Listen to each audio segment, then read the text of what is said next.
Hello mga kabibig! Welcome back sa ring bagong YouTube channel. Ito ang pinakamaingay nga YouTuber sa balat ng YouTube. Ako si Kabibig, mag-live na ta with evidence. Naku po, panalo na ba ito? May video clip na kung saan ang ICC President daw di umano ay nagsalita. At kanya inexplain na wala silang jurisdiction pag ang isang state ay hindi miyembro ng ICC. Nako, ito ba'y isang sign, good news pa na ba ito para kay Tatay Digong? Nako, Tatay Digong, uuwi na nga ba ng maaga?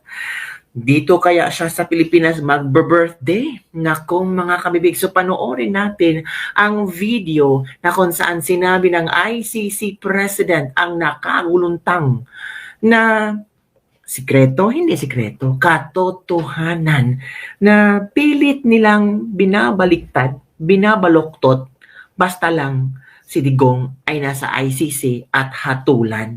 Di ba mga kabig? So ito kabibig ha, makinig tayo, dapat pakinggan natin mabuti ha, mahirap naman magpa-piling-piling tayo ba, may alam. Ito mga kabibig ha, pakinig tayo. We don't have jurisdiction. Same thing I can tell you.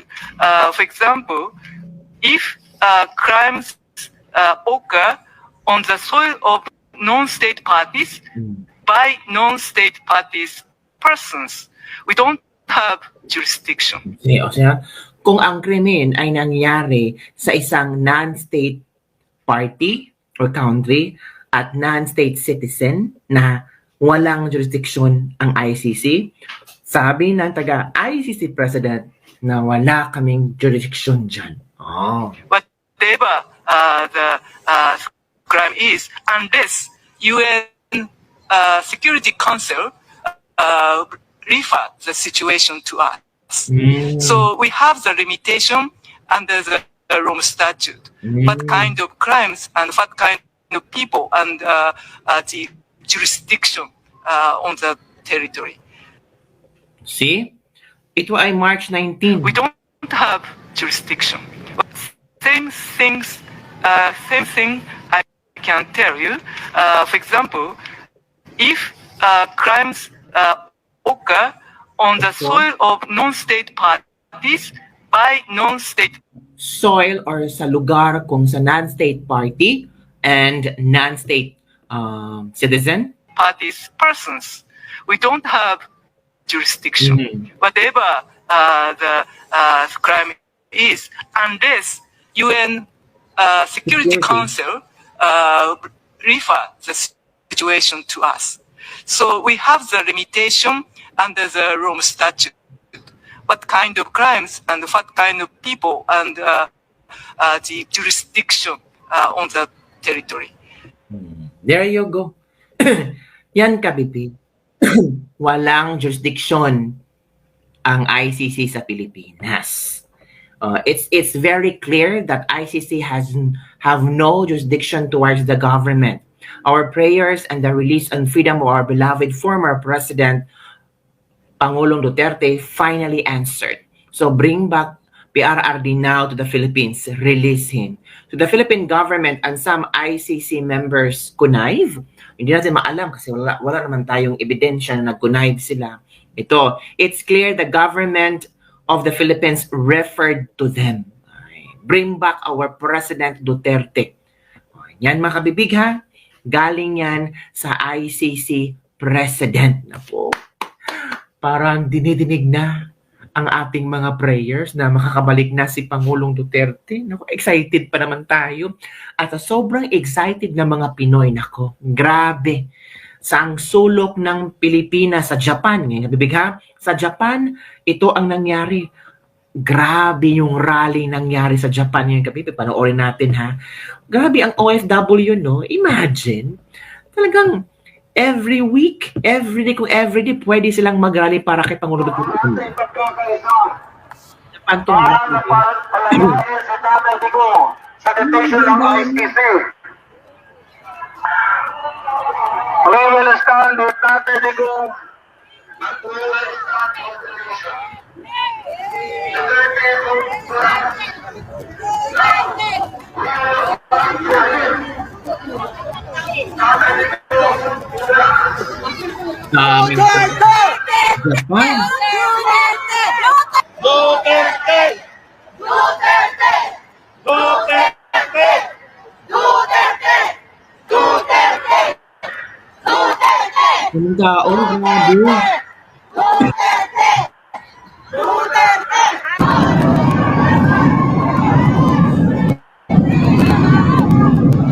Hindi niyo kabibig, oh.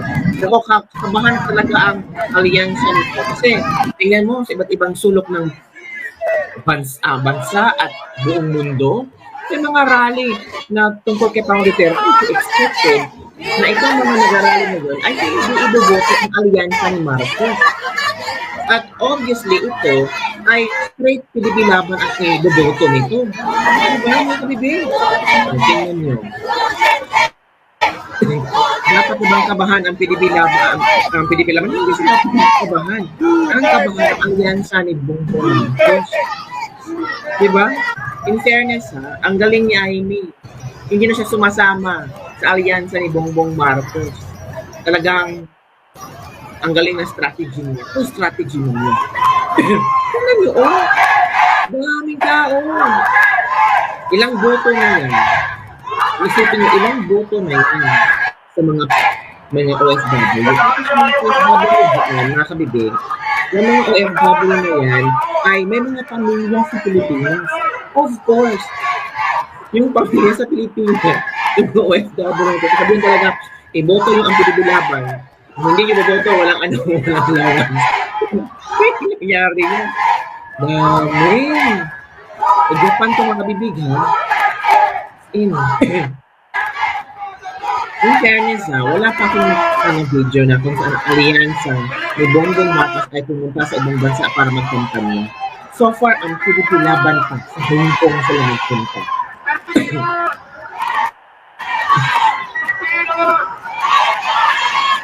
Ang haba, grabe. Haba ng kanilang ano, oh.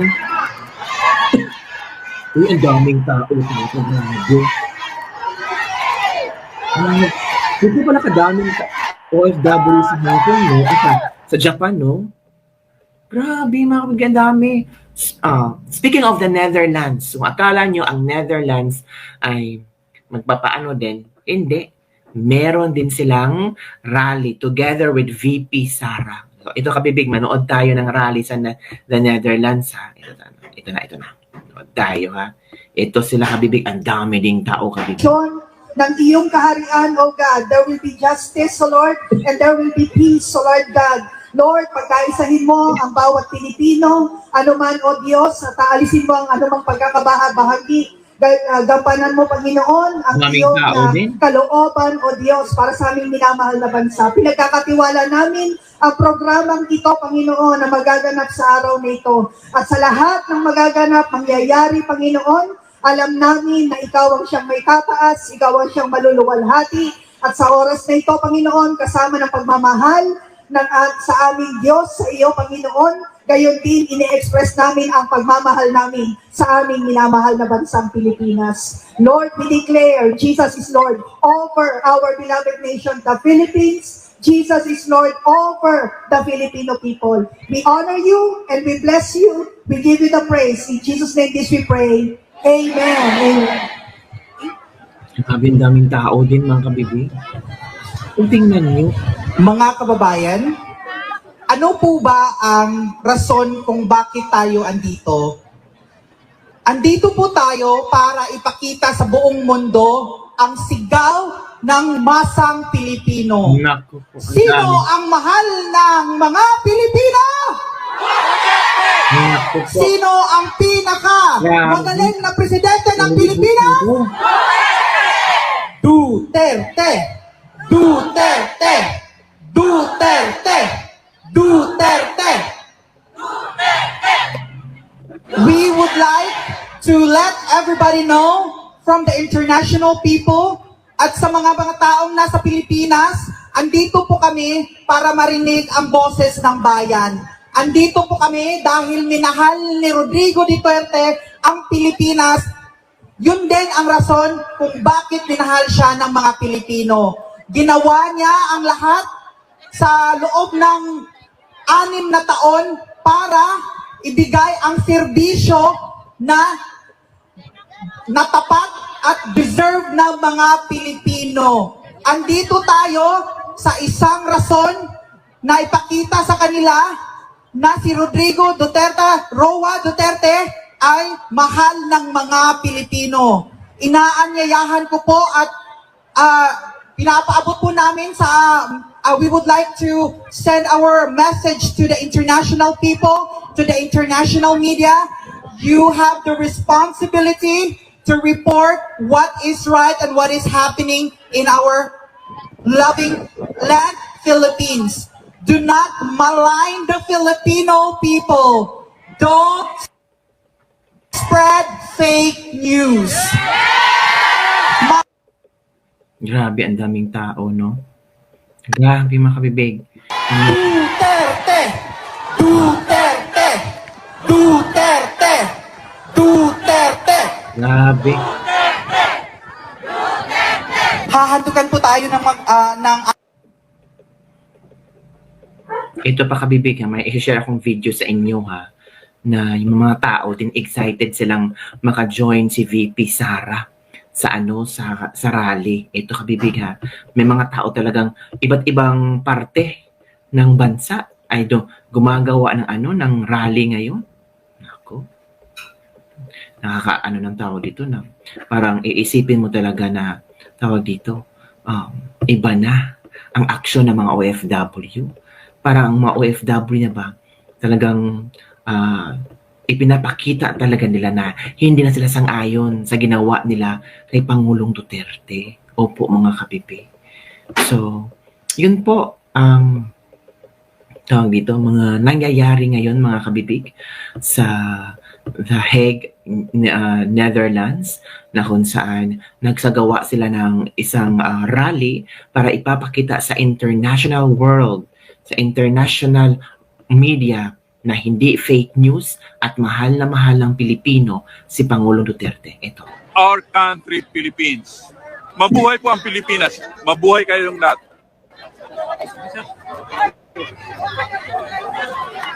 Ang tao. Ito mo kayo.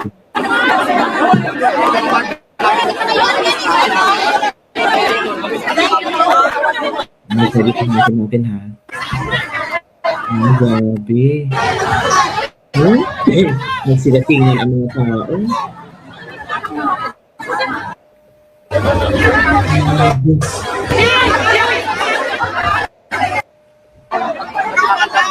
Okay. I think best solution. Upo na. Upo.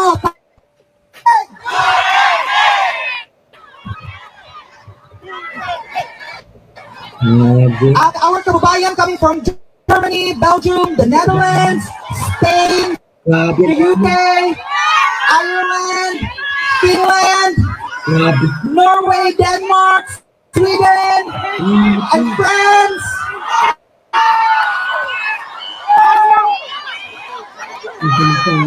And from Iceland, thank you. Iceland? Austria! Austria pa ba?